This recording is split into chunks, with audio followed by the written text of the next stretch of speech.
नमस्कार, जय जगन्नाथ। मो नाम शुभम पाढ़ी। मु अष्टम श्रेणी छात्र अटे। आम विद्यालयर नाम श्री सरस्वती शिशु मंदिर सचिन। मु आज अष्टादश श्लोकी गीता पाठ करने को जाऊँगी।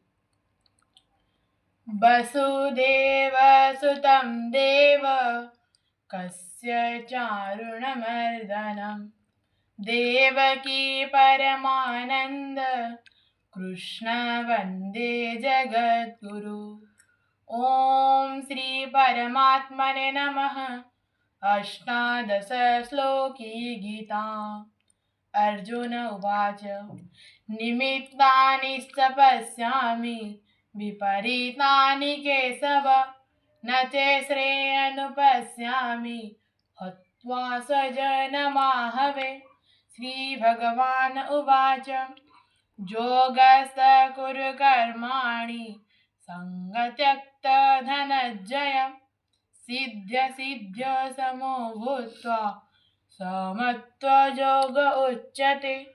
कर्मेन्द्रियाणि संयम्य जहास्ते मनसा स्मरन् इन्द्रियार्थाभिमूढात्मा मिथ्याचारस उच्यते।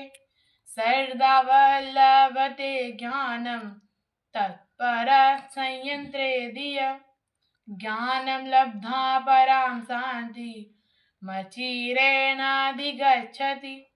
यतेन्द्रियो मनोबुद्धि मुनिमोक्षपरायण विगच्छेता भयो क्रोध जसोधा मुक्त एव स।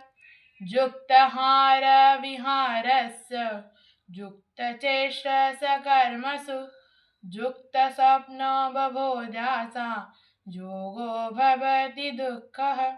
दैवीहस्य गुणमयि मम माया दुरत्यय मामे जे प्रपद्येते मायामेता तरन्ति ते। अग्निज्योतिरः शुक्ल षण्मास उत्तरायण तत्र प्रयात गच्छन्ति ब्रह्मविदो जन। अपि चेत् सुदुराचारो भजते मामनभक साधुरेव समर्तव्य समग्रव्यवसितो हि स। जो मामजविनाम्धि च व्यक्तिलोको महेश्वर असमूढसमर्थेषु सर्वपापे प्रमुच्यते। मत्कर्म कृत भारतम मद्भक्त